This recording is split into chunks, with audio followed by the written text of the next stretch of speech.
Hello friends, welcome to கோல் சமையல். இன்றைக்கி நம்ம வெண்டிக்காயை வச்சு வளவழப்பே இல்லாத சுவையான வெண்டிக்காய் வறுவல் எப்படி செய்யலான்றதை பார்க்கலாம். கோல் சமையல் சேனலை சப்ஸ்கிரைப் பண்ணிக்கோங்க.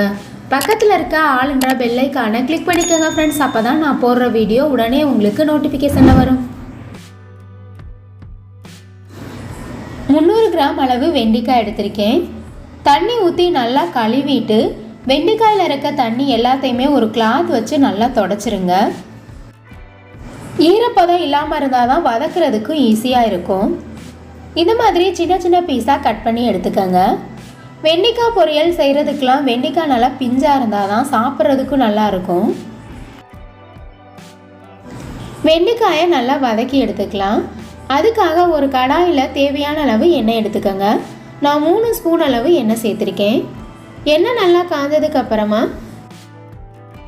பொடிசாக கட் பண்ணி வச்சுருக்க காய் எல்லாத்தையுமே எண்ணெயில் போட்டுடலாம். சீக்கிரமாக வதங்குறதுக்காக கொஞ்சமாக உப்பு சேர்த்துக்கோங்க. இந்த மாதிரி வதக்கும் போது வளவளப்பு இல்லாமல் சாப்பிட்றதுக்கு ரொம்பவே டேஸ்ட்டாக இருக்கும். சாம்பார் சாதம், ரசம் சாதத்தோடலாம் வச்சு சாப்பிட்றதுக்கு இந்த வெண்டிக்காய் பொரியல் ரொம்பவே டேஸ்ட்டாக இருக்கும். அடுப்பை மீடியம் ஃப்ளேம்லேயே வச்சு வதக்கி விட்டுக்கோங்க. இந்த அளவு நல்லா வதக்கிக்கணும். இப்போ பாருங்கள், வளவளப்பு எதுவுமே இல்லை. இந்த மாதிரி நல்லா வதக்கினதுக்கு அப்புறமா ஒரு பிளேட்டுக்கு மாற்றி வச்சுருங்க. தாளிக்கிறதுக்கு அதே கடாயில் தேவையான அளவு எண்ணெய் சேர்த்துக்கோங்க. 2 ஸ்பூன் அளவு எண்ணெய் சேர்த்துருக்கேன். 1/2 ஸ்பூன் கடுகு, சீரகம் 1/4 ஸ்பூன், உளுந்தம்பருப்பு 1/2 ஸ்பூன் சேர்த்துக்கோங்க. கொஞ்சமாக கருவேப்பிலை.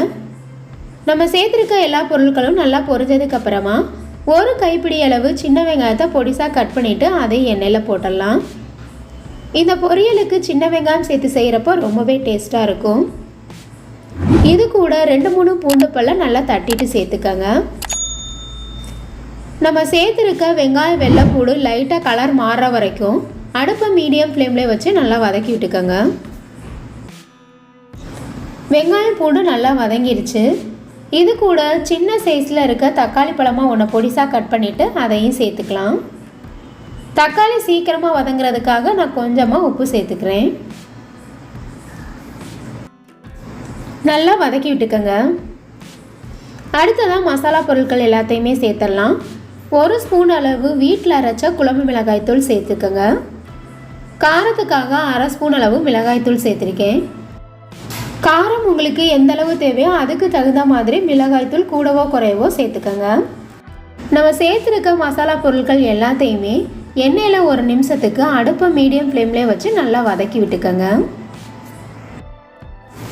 வதக்கி வச்சுருக்க வெண்டைக்காயை இது கூட சேர்த்துட்டு வெண்டைக்காயும் மசாலாவும் நல்லா மிக்ஸ் ஆகிற அளவுக்கு நல்லா கலந்து விட்டுருங்க.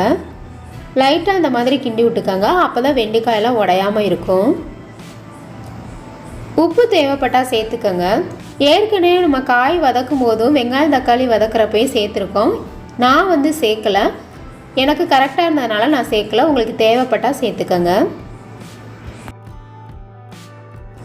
அடுப்பை மீடியம் ஃப்ளேம்லேயே வச்சு 1 நிமிஷத்துக்கு மூடி போட்டு வேக வச்சுருங்க. இப்போ நமக்கு காயெல்லாம் வெந்துருச்சான்னு செக் பண்ணிடலாம். காய் வெந்துருச்சான்னு பார்த்தரலாம். நல்லா வெந்துருச்சு. இது கூட 1/2 கப் அளவு துருவின தேங்காய் சேர்த்துக்கோங்க. தேங்காய் சேர்த்துட்டு ஒரு 10-15 செகண்டுக்கு நல்லா இந்த மாதிரி வதக்கி விட்டுக்கோங்க. தேங்காய் லைட்டாக வதங்கினா டேஸ்ட்டு நல்லாயிருக்கும்.